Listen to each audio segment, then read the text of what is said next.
Example 4, locate root 3 on the number line. root 3 number line represent பண்ண போகிறோம்.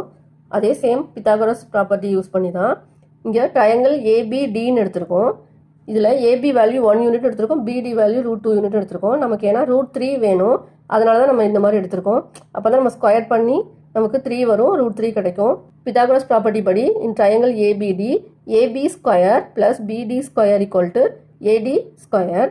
இங்கே AB வந்து 1 ஸ்கொயர் ப்ளஸ் பிடி வந்து √2 square equal to AD square. 1 square வந்து 1, √2 square வந்து என்னது √2 into √2 2 equal to AD square. இப்போ ஏடி ஸ்கொயர் ஈக்குவல் டு 1 + 2 3. இப்போ ஏடி வேல்யூ என்னது, இதுக்கு ஸ்கொயர் ரூட் கண்டுபிடிக்கணும். இப்போ ஸ்கொயர் ரூட் 3. இப்போ நம்ம நம்பர் லைன் வரையலாம். √2 கண்டுபிடிச்சோம்ல, அதே மாதிரி தான் சேமாக அதே மாதிரியே செஞ்சுட்டு அதுக்கப்புறம் நம்ம √3க்கு எக்ஸ்ட்ரா ஒரு ஆர்க் கட் பண்ணோம், அவ்வளோதான் டிஃப்ரெண்ட்டு. 1 யூனிட் வந்து 2 சென்டிமீட்டர் எடுத்து 0 1 2 3 4 மார்க் பண்ணிக்கோங்க. 0வை ஏன்னு மார்க் பண்ணிக்கோங்க, 1 வந்து பின்னு மார்க் பண்ணிக்கோங்க. பியிலேருந்து ஒரு ஆர்க் கட் பண்ணுங்கள். சேமாக ரைட் சைட்லேயும் ஒரு ஆர்க் கட் பண்ணுங்கள். இப்போ கட் பண்ண ஆர்க்கிலேருந்தே லென்த்தாக எடுத்துகிட்டு 2 சைடும் வச்சு கட் பண்ணுங்கள். அந்த 2 ஆர்க்கும் கட் பண்ணுற இடத்த ஒரு பாயிண்ட் மார்க் பண்ணிக்கோங்க. அந்த பாயிண்ட்லேருந்து பிக்கு ஸ்ட்ரைட்டாக ஒரு லைன் போடணும். இது பெர்பெண்டிகுலர் லைன் வரைகிறதுக்கு தான் இந்த மாதிரி ஆர்க் கட் பண்ணியிருக்கோம். பியிலேருந்து ஏக்கு 2 சென்டிமீட்டர் கரெக்டாக மெஷர் பண்ணி ஒரு ஆர்க்கு கட் பண்ணுங்கள். அதை வந்து சீன் மார்க் பண்ணிக்கோங்க. பெர்பெண்டிகுலர் லைனில் கட் பண்ணணும். இந்த 2 பாயிண்ட்டையும் ஜாயின் பண்ணி விட்டுக்கோங்க. இதான் ஏசி. ஏபிசி ஏற்கனவே நம்ம √2 கண்டுபிடிச்சோம்ல, அந்த வேல்யூ கரெக்டாக கிடச்சிருச்சு. AB 1 unit, BC 1 unit, AC வந்து √2 யூனிட்ஸு.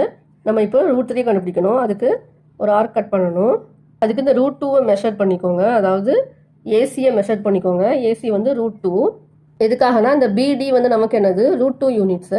அந்த √2க்காக தான் நம்ம என்ன பண்ணோம், ஏசியை வந்து மெஷர் பண்ணிக்கிட்டோம்.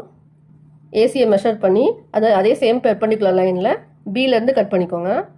அந்த பாயிண்ட்டை வந்து டின்னு மார்க் பண்ணிக்கோங்க. ஏயும் டியும் ஜாயின் பண்ணிக்கலாம்.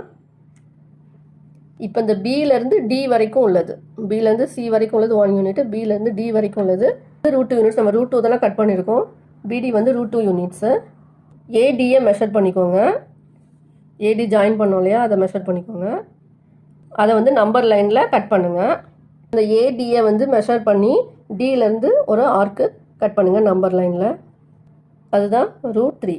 இப்போ நம்பர் லைனில் √3 வந்து கண்டுபிடிச்சாச்சு. Thanks for watching.